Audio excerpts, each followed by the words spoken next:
Muy bien, amigos, volvemos al aire con el comentario de la semana y tiene que ver con la cuarentena, ¿no? Transitamos la última semana de una cuarentena que por momentos se hace cada vez más difícil, ¿no? Difícil por esto, decimos la última semana, pero todos somos absolutamente conscientes que si bien es cierto, la extensión se hizo hasta el domingo 26, nadie cree que el lunes 27 vamos a salir de esta cuarentena como si nada. Va a haber algún tipo de actividades nuevas que se van a ir sumando a las excepciones, pero evidentemente que muchísima gente sabe que le espera un proceso que es mucho más largo, digamos, y se va haciendo cada vez más complejo, ¿no? Hay una suerte de hartazgo en mucha gente, digamos, porque empieza a sufrir los avatares económicos, lo que significa el aislamiento, los problemas hasta mentales, digamos, donde cada vez van sumándose, ¿no es cierto?, la gente que empieza a trabajar desde salud mental, con guías que se hacen vía, ¿no es cierto?, telefónica, vía WhatsApp, que empiezan a llegar. O sea, el Estado pone mucho eje también en esto, porque sabe que es un problema que se empieza a dar, se empieza a sentir la soledad. Hay mucha gente que está llevando adelante esta cuarentena en soledad y cada vez se hace más pesada, más dura. La necesidad de buscar el equilibrio, ¿no? Esto creo que es el tema, esta necesidad de buscar el equilibrio, ¿qué es lo que le pasa a las autoridades? Cuando dictan normas de estas, ¿cómo hacen para centralizarse en este tema y buscar el equilibrio? Se nota un relajamiento, creo que está claro esto, se lo nota en la gente en la calle. O sea, hay un relajamiento, hay más gente. Ahora, ¿de qué manera se da este relajamiento? ¿Cómo se lleva adelante, digamos? ¿Cómo se lo ve? Se lo ve, reitero, en esto, ¿no? En la cantidad de gente que camina a la calle. Hay un relajamiento en lo social, que se da con gente caminando. Antes que ya Gerardo dicte esta normativa, digamos, de autorizar, ya había gente un poco caminando. Hay que ver en qué marco, de qué circunstancia, pero ya se veía esto. Se ve en el hijo que le lleva a su papá el nieto para que lo vea. Se ve en algunas familias que en marco de prudencia, de autoridad, hasta se juntan un día domingo. Esto uno ya lo empieza a ver, digamos, ¿sí? ¿Por qué? Porque, bueno, sucede esto, el relajamiento, y cada uno empieza, en la medida de lo posible, a buscar la forma de que se le haga lo más llevadero posible, ¿no es cierto? Se nota desde lo económico. Hay actividades que, por ejemplo, no han sido autorizadas todavía, pero hay gente que la empieza a ejercer. El peluquero. Sin ir más lejos, yo me corté el pelo el sábado, va el peluquero a tu casa. Ahora, ¿está mal lo que hace el peluquero? ¿De qué vive? ¿Cómo hace? O sea, estaría mal si lo hace en un marco de imprudencia, pero de repente uno dice, hay que ser tan duro con esto. El podólogo. O sea, el podólogo es un olvido, ¿no es cierto? Porque realmente es un olvido. No es que la gente acostumbre al podólogo como si fuera la peluquería una cuestión necesaria, pero para la persona que tiene diabetes, que sufre del pie diabético, es fundamental, es la vida y la muerte lo que se va acá. Porque una uña mal cortada y lastimada es una probabilidad de una gangrena para el diabético. Una uña no cortada que crece demasiado y lastima el dedo del lado es lo mismo, es un riesgo de vida o muerte. Entonces los podólogos van a las casas. Ahora, ¿hay que hacer una casa de bruja con esto?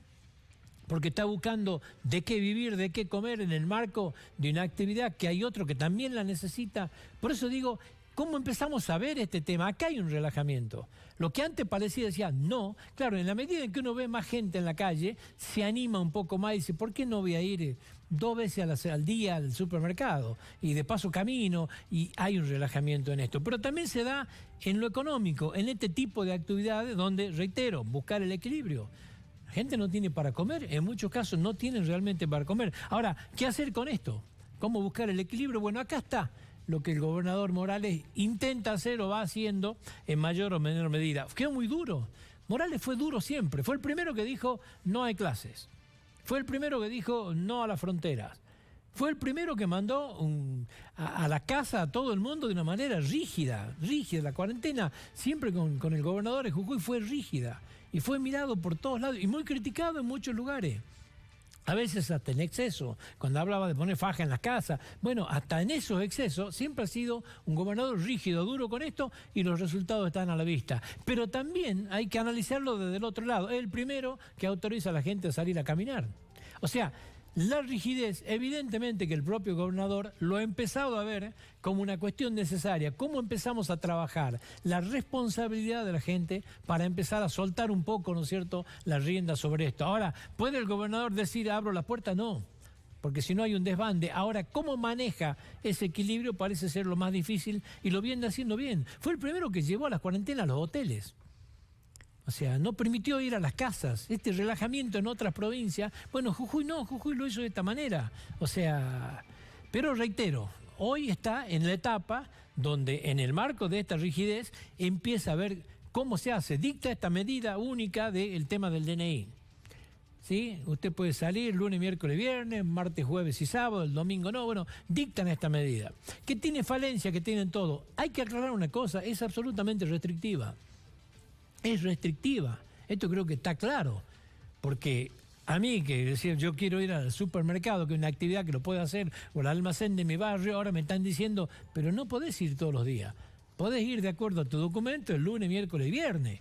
O sea, me han quitado día hasta para ejercer eso, digamos, ¿sí? Por un lado es restrictiva. Ahora, si vos también lo querés ver, es una apertura en algunas cosas, porque te permite, por ejemplo, salir a caminar. Entonces, voy a dejar de salir a caminar como si fuera el Chapo Guzmán, sin tener que privarme, ¿no es cierto?, en el marco de la prudencia, el día que me toque mi DNI.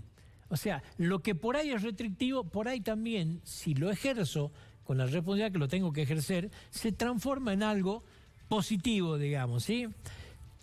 Ahora, hay que tener responsabilidad. Yo creo que estamos entrando en una etapa de la cuarentena donde tenemos que empezar a tener una responsabilidad social, el aislamiento social. ¿Qué significa esto? Si me autorizan a caminar, pero ¿de qué manera me autorizan a caminar? Sin poner en riesgo a nadie, sin acercarme a nadie, con el barbijo correspondiente, en lugares donde sea prudente. O sea, ¿por qué voy a caminar donde todo el mundo me vea si puedo caminar a la vuelta de la manzana de mi barrio sin tener contacto con nadie? Lo que nos pasó, por ejemplo, ese viernes trágico en los bancos, ¿no es cierto? Que gracias a Dios no ha pasado nada. No hemos tenido casos en Jujuy y no hubo una explosión de casos en el país. Gracias a Dios la sacamos regalada. Hoy aprendimos la lección. Nos pasó ese viernes. Hoy los bancos están abiertos. ¿Pasa esto? No. Todos aprendieron la lección. Desde lo que tienen que organizar los bancos y la gente. Ejerce tu derecho, anda al banco, quedate 1,5 metros atrás de adelante, 1,5 metros de atrás, respetá, andás con tu barbijo, tomás todos los recaudos necesarios, salí el tiempo que tenés que salir. Bueno, hoy estamos en una etapa donde el mensaje también tiene que ser esto. ¿De qué manera ejercemos esa libertad que tenemos? ¿Haciendo una casa de bruja? Donde yo tenga que decir, el peluquero ha salido, lo tengo que denunciar al COE para que lo metan preso, o empezando a hacer entendido en este tipo de cosas. ¿Por qué? Porque cuando llegó a mi casa se echó alcohol en los pies, se echó alcohol en las manos, vino con el barbijo, se desinfectó antes de entrar, tuvo todas las medidas de seguridad. ¿Qué tenemos que empezar a ver? ¿Hay que entrar en una casa de brujas? No. Hay que entrar en la responsabilidad, a ejercer esos derechos que nos dan con responsabilidad y no volvernos locos, porque ahora viene la etapa más difícil, que es cómo salimos de esto. Analicemos un poco qué medida tomó Nación. En esta semana, la vuelta a casa, el sábado pasado, una locura, abrió indiscriminadamente para que cada uno vuelva a la casa. 20.000 personas colapsaron la página, se entregaron 20.000 autorizaciones para inundar la ruta, para que cada uno entre a cada provincia en forma desmedida, sin ningún tipo de programación, no respetando lo que cada provincia ha hecho. Jujuy, 230 jujeños sacaron el listado. Usted dirá, pero claro, porque no está en los 230, por supuesto.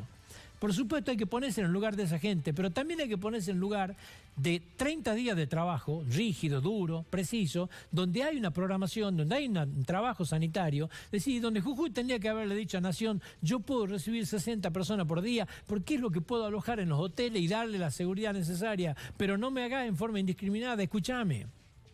No se entiende lo que ha hecho Nación, una irresponsabilidad. El gobernador Morales se plantó en este tema, habló con el ministro del Interior, con el jefe de gabinete, Cafiero, Guado de Pedro, logró, ¿no es cierto?, este tema de la doble autorización. Pero claro, ¿qué es lo que pasa? El jujeño que está en el problema que dice, Morales, pero Morales lo que está haciendo es defender un trabajo de muchísimo tiempo. El irresponsable que le abrió la puerta de esta manera es Nación, que no lo tendría que haber hecho. No podría haber tomado medidas de esto sin escuchar a las provincias y bueno, a ver, ¿qué posibilidades tenemos? ¿Cómo hacemos con esto? Claro que es un problema a repatriar a toda la gente que tenemos fuera de la provincia y fuera del país también. Pero se tiene que hacer en un marco que no ponga en peligro el resto de las cosas. Esto fue un error, fue un paso atrás, lo de la vuelta a casa. También hay que hablar del decreto 332 que sacó Nación, donde ahora, por primera vez, creo que se llega fuertemente a algunos sectores que hemos dicho en esta columna de que no estaban siendo atendidos. Monotributistas, cuenta propista, o sea, el autónomo, ¿no es cierto?, que no había ninguna medida para ello, estaban totalmente olvidados. Bueno, hoy hay medidas, pero medidas a su vez concretas e importantes, no este crédito al 24% que no lo pudo sacar casi nadie. Acá estamos hablando de crédito a tasa cero, con 3 meses de gracia. Acá estamos hablando realmente de subsidio para los empleados, digamos, no de un mínimo vital y móvil 16.385, puede llegar hasta 2 mínimos vital y móvil, el 50% del sueldo, el que sea mayor o menor. O sea, acá realmente hay un incentivo concreto, que lo vamos a hablar más en profundidad con el ministro de la Producción en el otro bloque, digamos, pero acá creo que sí Nación ha llegado con un impacto realmente significativo para el cuenta propista, para el monotributista, que estaban un poquito olvidados, había mucha demora en esto, y hay que tener en cuenta en algo, los beneficios demoran mucho en llegar. Hay una distancia muy grande entre el anuncio que hacen las autoridades hasta que ese anuncio se puede instrumentar y llega al bolsillo de la gente. ¿Por qué digo esto? A ver, para dar un ejemplo, el subsidio de los 10.000 pesos, este ingreso familiar garantizado, digamos, que les llegaba a todo, que se inscribieron 11.300.000, quedaron ya depurados casi 8.400.000, algo así, le puedo estar errado por algo, pero en esa orden, ¿sí? Bueno, esto que se anunció el 24 de marzo por decreto, se está pagando la primera partida hoy. Y era 10.000 pesos para comer, del subsidio inmediato para la gente que no tiene ninguna forma de defenderse de esto. Y recién se está pudiendo instrumentar hoy en el bolsillo la gente, recién hoy llega a lo que tienen número de terminación en 0 y tienen CBU. Para que usted se dé una idea, o sea, desde el anuncio el 24 de marzo acá, casi un mes. O sea, no es fácil, ninguna de estas medidas es fácil. Cuando se anunciaron el crédito del 24%, los bancos miraron para el costado, ninguno dio el crédito. Los bancos tienen que hacer un mea culpa en esto, realmente, y hay que ejercer un control fuerte sobre los bancos, y los bancos tienen que sentarse a ver qué papel juegan en este tema. Por ejemplo, han dictado una medida donde los vencimientos de tarjeta de crédito todos habían sido postergados al 13 de abril. Entonces, dictan un decreto donde en la medida del Banco Central, todos los vencimientos de tarjeta de crédito que operaban entre el 13, el 14 o el 15, si la gente no los paga, se encuentran inmediatamente prorrogados. En 12 cuotas, con 3 meses de gracia, pagan 9 cuotas, tasa de interés del 43%, etcétera, etcétera, ¿sí? Bueno, esta normativa, y van a tener que ayornarse mucho. Vos te prestan 50.000 pesos, tenés que devolver en 18 meses cuota de 5.360. Vas a devolver 96.476 pesos. ¿Es un salvavidas o un salvavidas de plomo? ¿De qué se trata? O sea, cada uno tiene que ver cómo juega este tema. Bueno, esto estuvo pasando. Por eso digo, por fin a los monotributistas han llegado con una medida fuerte. Hay que trabajar en una implementación rápida, urgente. Tema fábrica de cigarrillos, otra medida que tomó Nación, prohibió la fábrica de cigarrillos a partir del 20 de marzo. ¿Sabe qué significa hoy? Que casi no hay cigarrillos. Te dirá, bueno, pero no, la recaudación para el país es alta. La gente que fuma sigue fumando, hace cualquier cosa para fumar, y actividades como el tabaco quedan liquidadas. De la venta de cigarrillos, el 7% de esa venta va a parar al Fondo Especial del Tabaco. Hoy el tabaco no tiene precio. No tiene precio, o sea, están desesperados los tabacaleros, y encima de seguir esto así, tampoco va a tener Fondo Especial del Tabaco, porque no se está recaudando. O sea, se pierde por todos lados, no se entiende por qué esta actividad, digamos, ha quedado frenada de esta manera. Ayer habló el gobernador que estaba haciendo gestiones, ¿no es cierto?, ante el presidente, ante Kicillof, para que permitan abrir luego la fábrica, pero no se está fabricando cigarrillos, y hoy hay escasez de cigarrillos en los kioscos, como escasea la coca, como escasea un montón de cosas, pero acá hay una industria que se mueve a raíz de esto. No es algo hasta ilegal, digamos, porque el traslado y la venta de la coca es ilegal, no el coqueo, una cosa de loco, pero bueno, esto sí. Acá hay una actividad lícita, digamos, regulada por el Estado, que paga impuestos y que paga muchísimos impuestos. Pero no permiten la fabricación, y hoy hay actividades que están muriéndose por esta situación. Una pequeña explicación de algo que habló todo el mundo, la caída del precio del petróleo. O sea, el petróleo ha caído, dicen algunos, el WTI, el petróleo de Estados Unidos, WTI es el petróleo que se hace en Estados Unidos, cayó a un valor de menos $37. A ver, para que entendamos, ¿qué significa? Que si yo me lo llevo ese petróleo, vos me pagás $37. Esta es la situación hoy martes, esta es la situación, ¿sí? Una locura. El Brent, que es el que se fabrica en el Mar del Norte, que es el petróleo que va a Europa, vale $25, está muy cerquita de los costos de producción, muy cerquita, un poco abajo, digamos. ¿Por qué pasa esto? pasa por los contratos a futuro, pasa principalmente por un problema de oferta y demanda. Hay mucha oferta de petróleo y la demanda ha caído entre un 75 y un 80%. No vuelan los aviones, no andan los vehículos, están paradas las fábricas.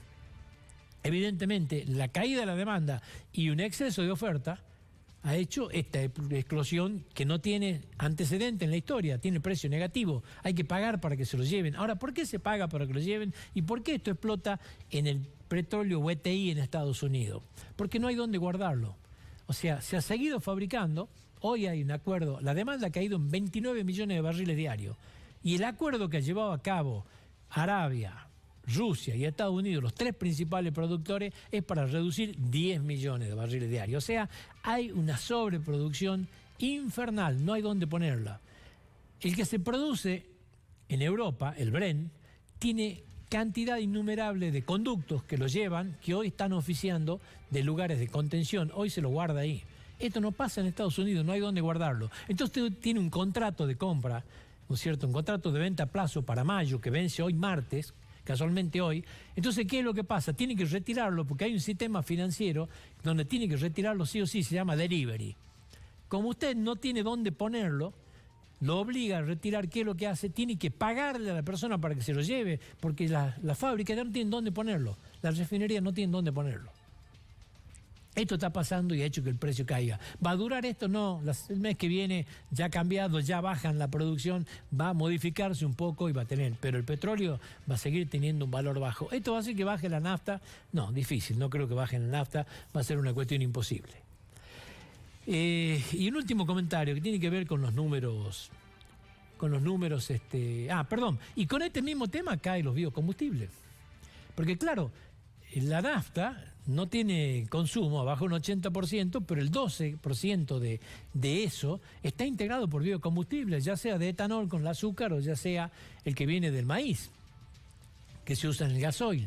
Los dos han caído. Para colmo no tienen precio, porque no se actualiza el precio. Hay una fórmula que no se actualiza desde diciembre. O sea, están trabajando a pérdida, ha caído el consumo totalmente y está pasando lo mismo hoy. Están tapados de alcohol, no tienen dónde ponerlo, digamos. O sea, entonces, cuando empiece la nueva campaña va a haber serios inconvenientes. Hoy es un problema que urge solucionarlo. Hoy no va a tirar el alcohol, porque hoy hay dónde tenerlo, no hay problema, pero es un problema futuro inminente, porque si sigue cayendo, ¿no es cierto?, el consumo de esta manera, evidentemente que tenemos un problema grave. Y el último comentario que hablaba del tema de los números provinciales, ¿no?